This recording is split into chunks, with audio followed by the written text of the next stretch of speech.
that some things happen because of the hand of God. Okay? Because all of us just keep trying and trying and trying to do things and nothing works, and then suddenly one day it's like a lottery. And I think this judgment is like that. And 10 of those, there are so many dimensions to it. I'm actually going to invite all of you to speak, but first let me say, this is a felicitation, Shailesh, from all of us activists, and I'm really very happy your friends Sudhir, Bala and Mr. Shanbag sort of called me up after that mail and said, no, we want to be part of it. So, it's a contributory effort from all of us, so not me or Moneylife at all. Let me make that very clear. And I think everyone has something or the other to say, because there are many of you who have used RTI very, very extensively, and so you realize what this Supreme Court order means, because ultimately that becomes like the law of the land, and that's why it is so important. And I just want to touch on a couple of things. One is that, those of us who have known Shailesh have known that when he went to the CIC, many, even among us activists, decided that what on earth, he's sitting on the other side, he has to just endorse everything that comes from us, which was often unfair. And I think the Supreme Court judgment, has a point to make about that, which is so relevant, because it says that it does not see the need to touch a single one of those 10, 11 orders, Shailesh plus one, I'm going to say, because they were all very, very well argued. They, if I say this is like the stamp of the Supreme Court on the fact that an activist went to the CIC and behaved like a judge and did everything to play a judge. So when anybody says don't put an activist into CIC, that judgment is important from our point of view, because it says that no, when an activist sits on that chair, he behaves like a judge, he doesn't do things which are pro-activist. I think Vijay Kumar wrote this, we carried an article about it, where he says that two information commissioners, Shailesh and Kublekar, both have, at the risk of antagonizing other RTI activists, have made it a point to be fair. And I think they have made the biggest case for more and more RTI activists to be appointed as information commissioners. And today we have a Supreme Court judgment that says that here are 10 orders, all challenged by the RTI. The second point that I make when I say hand of God is, these 10 orders would not have gone to the Supreme Court so fast. You know how long it takes, 15, 20 years for things to go past. I keep saying scam cases are still being heard by the special court. Expeditious hearing is going on for 23 years, right? And this went to the Supreme Court because the other side felt so confident that they would win, that they asked for them to be clubbed. Which is why a whole bunch of orders from ICICI and NABARD, and then, what a jackpot. Right? So nothing short of a jackpot that this happened, and it didn't happen because the activists were even in a position to do it. I mean, there are issues on which we as activists would like to go to court, but we hesitate. We know what the costs are. We know how difficult it is. I mean, we ourselves are facing this case, and we know how difficult it is to be out there because there are no resources. And when the other side goes to the Supreme Court and you get an order, it's nothing short of a jackpot. So I want to read out some sections from the judgment.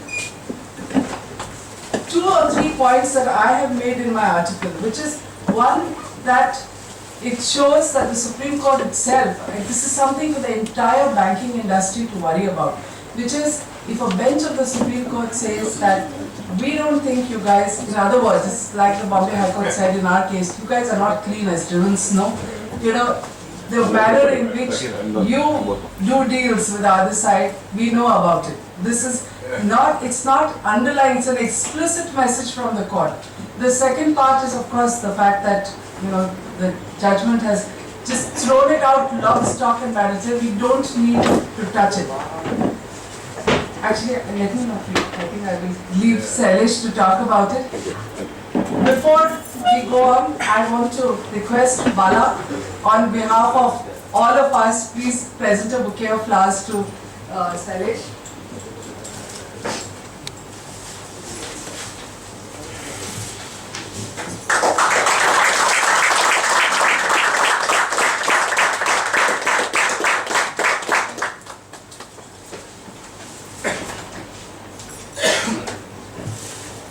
I now want you to tell me what do we do next. Would you like to speak or we're going to hear from Shailesh first? What would you prefer? Shailesh first? Okay, lovely.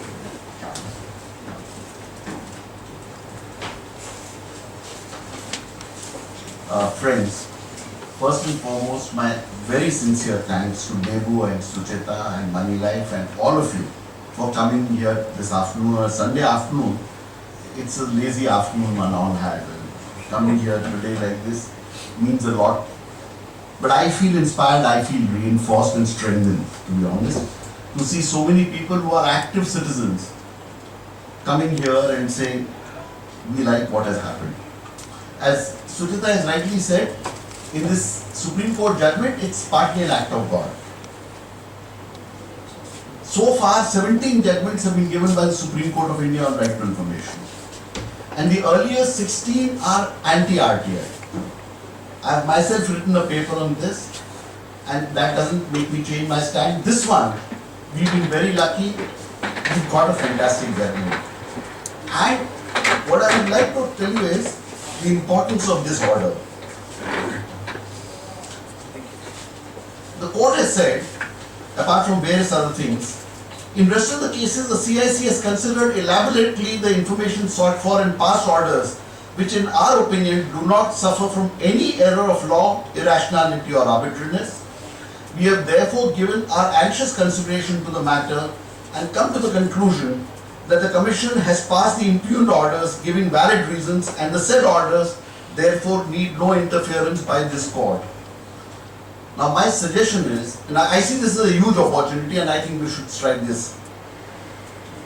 That means you can take these 10 orders, look at the arguments of the 10 orders, look at the rationale behind these orders and apply it to everything else, and you can quote this as a Supreme Court order sanctified by the Supreme Court. We did not say ifs or buts, it just said we believe nothing is wrong with this order. So I think it's an opportunity to really take this order and use it as, in fact, these 10 orders, I would suggest circulate them, read them yourselves. Not because I have written them, but because you can use them as orders which have been sanctioned by Supreme Court of India. Now, and what are these points especially of use? Importance of section 8(1)(a). This is often done. It's a very common plea, not just by RBI, but various government agencies. They will say 8(1)(a) sounds very, very impressive. It talks of the integrity of India, the economic interests, the social interests and so on and so forth. So when that is thrown at you, normally everyone just sits nonplussed. Unfortunately in the commissions also everyone just says, कुछ नहीं हो सकता, ये तो 8(1)(a) है. In this case, incidentally, the Reserve Bank had taken the position that the country's economy interest will be damaged. And there was a previous full bench judgment of the Commission which had said, if Supreme Court says so, then we have no other option. Earlier, some Supreme Court judgments before the RTI Act came had also said a similar thing, but that was not with relationship to RTI. Whereas the position I had taken was that economic interests will be justified. You can't just say economic interests of the state will be damaged. People of this nation are mature enough to understand. If people are mature enough to decide who should stand and be their representative, if we are mature enough to say who should govern us, then we cannot be considered immature in considering these things. And therefore, the argument was, if the Reserve Bank is corrupt or makes a mistake, citizens will not know, and citizens will know only what the RBI wants us to know. This can be extremely dangerous. Therefore, 8(1)(a), I think this has been a reinforcement, and the arguments used in those orders can be used for other cases as well. Commercial, section 8(1)(d), they claim commercial overruled that and said, please justify. And I quoted section 19(5) of the Act, which says the onus to prove that denial is justified is on the public information officer, not on you. Use this extensively before commissions, before PIOs, before first appellate authority. That this has been sanctified by the Supreme Court order, and therefore let the PIO argue how somebody's commercial interest is going to be heard. H is an extremely misused provision of the law where people say there is an investigation going on and therefore no information can be given. the law explicitly says it should impede the process of investigation. Parliament didn't just put the word impede unnecessarily. No law can be read like this. There are scores of cases where commissions have ruled that because an investigation is going on, we shall not give information. Again, we now got the certificate of the Supreme Court to say that that is a wrong interpretation of the law. Then, the most misused provision amongst these, there are two misused provisions of section 81J which are completely wrongly used. One is 81J, that's the most popular. But almost tracking is the one on fiduciary relationship, section 81E. The truth is, I have observed, most citizens do not know what fiduciary means. Most government servants also don't know what fiduciary means. Therefore, a government servant, when he feels he's in a tight box and doesn't want to give the information, he's just fiduciary. The citizen also says, yeah, fiduciary kuch hoga. I mean, how do I challenge it if I don't understand the word myself? Equally bad, a lot of orders of commissions have held everything to be fiduciary. They have taken it as a simple thing. They say there is trust. In fact, I would argue and say that when you are satisfying a statutory condition, you may not at all trust the government and the government servant to whom you are giving the information, but you have to because it's a statutory liability. This concept has been accepted by the Supreme Court in this case. Therefore, denials of information under this fiduciary concept can be reduced tremendously. And I am hoping that people will take advantage of this here and others. If we can spread this word that these 10 orders can be the basic argument by which people can counter denials of information. Now, there were some interesting things that I did, or which I thought would get struck down by any court of law. One is, there was a previous bench judgment. Courts are very fastidious about this, what they call judicial discipline. In fact, in one other order between you, I had said, I disagreed with the previous bench order by giving legal reasons. And this had gone to Delhi High Court. And Delhi High Court, in an unprecedented move, normally you are referred to as commission or commissioner. The commission has done this, commission has done that. But the Delhi High Court was so annoyed with me, they said, Information Commissioner Shailesh Gandhi has shown judicial indiscipline. If he disagreed with the previous order, he should have asked for a larger bench to be constituted to decide this. This, let me share with you, when I became commissioner and went, I realized there are lots of orders that I will have to disagree with. If I am to pursue the law, I am to follow the law. But if I refer it to larger benches, I knew the outcome. Most of the commissioners think in a straitjacketed thing, not looking at the law, but deciding what they think is good for the country and so on. So I consciously took a decision. I checked with some people. They said Information Commission is not a court of records. And if it's not a court of records, there is no legal reasoning why you must follow precedents. And that's why I didn't follow it. But I was worried that the Supreme Court would throw this out because I had not followed precedents. The Supreme Court has not said it notes that I had held this order to be per incurium, but then it makes no comment. Which means they are accepting this position that earlier orders if per incurium need not be followed. Then another normal thing which is done is that when they refer to something, they refer to provisions of another law.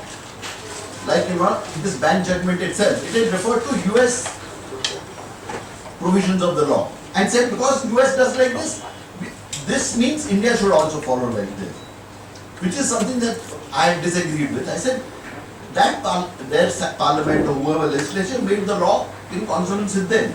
Indian parliament knew of all these laws. It's not that the Indian parliament did not know, but it's a conscious decision to word the law as per our needs, and therefore this is different, which also the Supreme Court has upheld. Now, one thing this was a very funny thing that had happened. After about 5 or 6 of these orders, all of which the Supreme Court, the RBI or NABARD would go and get a stay for. Then they told me that, sir, you must stop hearing these orders. You must stop hearing these cases. I said, why? This itself, High Court has given stay. Therefore, you should stop hearing this. I said, I looked at the High Court orders. The High Court orders had no reasons, which is really not as per the law. Supreme Court and High Court said this time and again, that all orders must have reasons, but the High Courts themselves flout it routinely. So I said, since the High Court has given no reason for staying this, how am I to imagine what is the reason? There may be something which is in the High Court's mind, and I still give the order. This I had thought would be a weak point when it went to the Supreme Court, but Supreme Court, by what it has written, appears to have accepted this position, that once no orders are given or orders are given by High Court without giving reasons, you can disagree with it. You need not therefore get stopped. Now, therefore, I believe this order is a landmark, and I'm hoping that RTI activists will use it intelligently, because it's a very interesting thing for us to do. Use it as a precedent. As I told you, most courts, most commissions go by precedents. So here we have an argument that on these points at least, the Supreme Court talks of a stand which is clearly pro-RTI, pro-transparency. But I would like to share some anguish that I have with all of you. RTI today is at a peculiar cusp. It could go forward, and I hope it does. It has the potential to change the governance of India. But there are a lot of moves which will make it regress. One is the courts themselves, the other is the commissions, particularly by building pendency. Worse than bad orders or good orders is the problem that if you just keep waiting for 2 years and 3 years, the average citizen is worn out.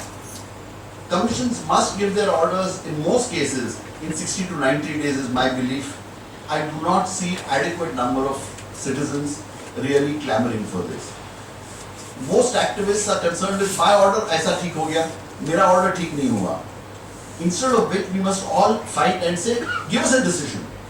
Decision may be good or bad, you can't change that really. It depends on the commissioner, for which the ideal is that we should have a transparent system of selecting commissioners.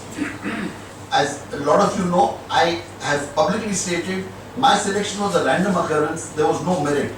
Nobody evaluated my merit. If we hire a pure in government, we look at, there is a process. For all kinds of commissioners, Lok Ayogs, Human Rights Commissions, Women's Commission, Children's Commission, Information Commissions, there is just no criteria. It's a completely arbitrary choice.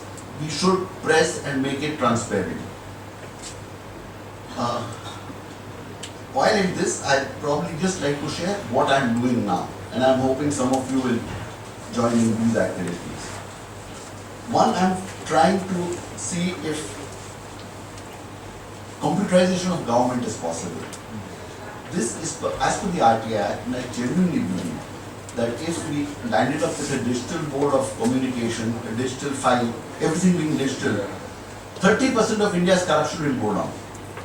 Working would become far more efficient. I had done it in my office, but after I went, that's been suspended, and I don't think, in fact, we are spending thousands of crores on scanning papers, uselessly, needlessly.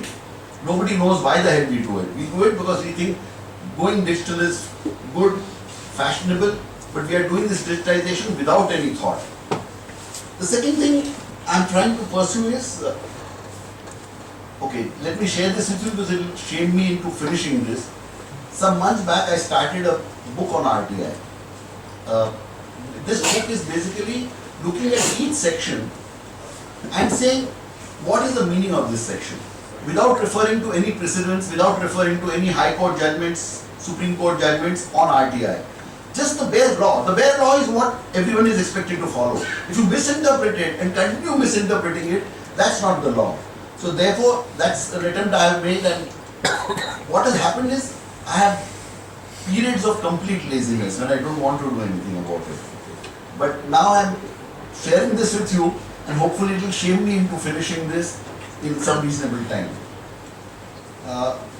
The other thing I am pursuing is timely delivery of justice. Now a lot of you will say, how the hell do you know anything about it? This is based on a very simple analysis, and I'd be happy to, anyone who wants this can take it from me. I'd be happy to. In fact, I'm telling people, invite me to give lectures. I want to build a public opinion around this. But let me tell you the basic, simple elements. A 5-year analysis has been done from the Supreme Court's website about Supreme Court, High Courts and lower courts. Number of cases instituted, number of cases disposed and the balance.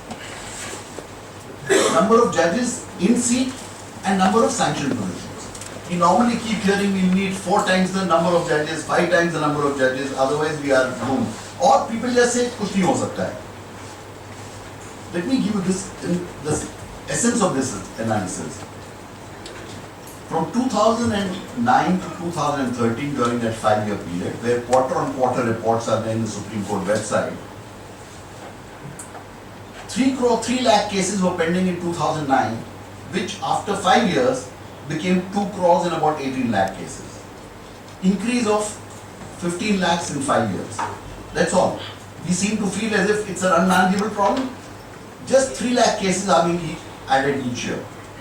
And the average of number of cases each year which are being instituted is 1 crore and 99 lakhs. The number of cases disposed by the courts is 1 crore and 96 lakhs. Just 3 lakhs, a difference of just 1.5% is all there is. Averagely, we have a 20% deficit of judges compared to sanctioned positions. This is absolutely unacceptable in my view. Therefore, if you assume that these judge positions had been filled up, and a normal assumption that they would have performed in terms of numbers like the other judges. What would have happened at the end of 2013 is, instead of the pendency going up to 3 crore and 18 lakhs, the pendency would have been only 1 crore and 10 lakhs. Which means this is a myth, that we cannot cope with this. All we need to do is appoint adequate number of judges as per sanction strength. Again, I am saying by adequate, it is not saying change. Everybody runs into and says the courts must change this, the lawyers must change this. I am saying don't change anything. Continue the bad ways you are. Because changing cultures, changing systems would need a lot of effort, and it's almost impossible. I mean, over years we have seen it just been mounting. Here is a simple solution that can really make a huge change, and which can change the entire system in India. If the judiciary starts delivering on time, we can all imagine the tremendous advantage it will have for everything. It will have an advantage for the poorest man, it will have an advantage for the middle class man, it will have an advantage for business. Sorry? No, but I'm saying whichever way you work. You see, what happens with most of us is we say they should not have vacations, they should work more. I am saying just continue working the way you are. Just fill up the empty positions, which are sanctioned. It's not something I am saying or saying, dugna kar do, tigna kar do, kuch mat karo. And the sanctioned positions, incidentally, I am not sure how, I have tried to ask but I have not been able to understand, are also changing. They are increasing slowly. There was some logic to it, which means the logic of sanction appears to be correct, but it's not being implemented. And the people responsible for this are government and the judiciary itself. So but I'm suggesting that we take this up and start demanding this. Maybe someday this can happen. Then, of course, the other thing I'm currently pursuing in a short time is issue of open spaces. BMC has come up with a policy to give away our open spaces as gifts to organizations, corporates and others. They call it adoption. I have asked some people, I thought adoption was for orphans. And I'm wondering who's the orphan here? We. No, I think they believe we are orphans. We do not do anything. Yeah. Which is also true. Incidentally, some of us have started a website on which all we are asking a citizen is, if you come to that website, you will see the name of all cooperators, telephone numbers. Please call up a few cooperators, argue with them, take down what they say and report it there. I must concede that media in fact has been more enthusiastic about it than citizens. I called a meeting, 50 people were there. But on that website, I am not seeing more than about 4 or 5 people having talked to about 20 or 30 cooperators. if we can get active citizenship, this doesn't need more than 15 minutes of your time at any given time. We can really pressurize. There are some moves that the BMC is also doing a rethink, but I think we need to put pressure, and if we do, it can work. Lastly, I would urge you all to look at one thing. What we need to do, apart from picking individual problems and flaws, is say how will the government function properly? How will we make the government function properly? That is a huge challenge, and I think most activists and citizens are not very concerned with that. They are concerned with this was wrong, that is wrong, we must change this, yahan corruption ho gaya. That's true, it is important, but the past wrongs you cannot correct. It's the future that we seek to correct. And to correct that future, I think we as citizens must take the responsibility of saying, how will we make the government work properly? How will we make the government systems work properly? If we do that, we will probably, for the limited effort that we can put, we'll probably get phenomenal returns. And once again, thanks to all of you for coming, and I'm really overwhelmed. Thank you. Thanks. Whoever has something to say, Dharmesh wants to give flowers, I think, so he wants something to say. So please, the mic is all yours. Just Thank you so much.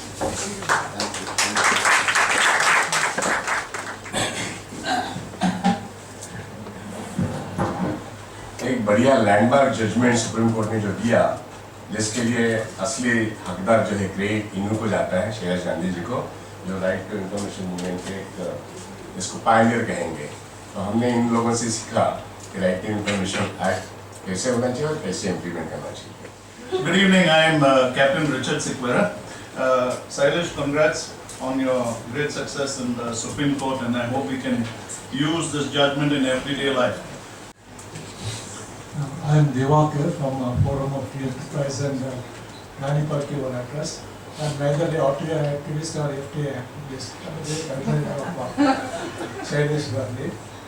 I want to tell you only few things.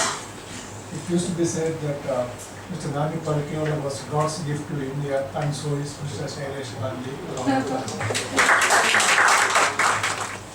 Thank you madam. मेरा नाम कुसुमाधर कौशिक है, मैं एक वकील से भी कहने आया हूँ कि सर आपको मुबारक है। पर एक चीज़ समझिए कि वी आर लकी कि 10 आपके जो जजमेंट्स हैं उनको अपहोल्ड किया गया है। So I'm not technically an RTI activist, but I use RTI all the time, and I've had the good fortune to have some judgments passed by Shailesh Gandhi, which helped me in my environmental work. So I'm just here to congratulate Shailesh and to tell him that we depend on people like him, whether we are RTI activists or not. We depend on his judgments. We hope there are going to be more such judgments, and thanks a lot for all that you've done.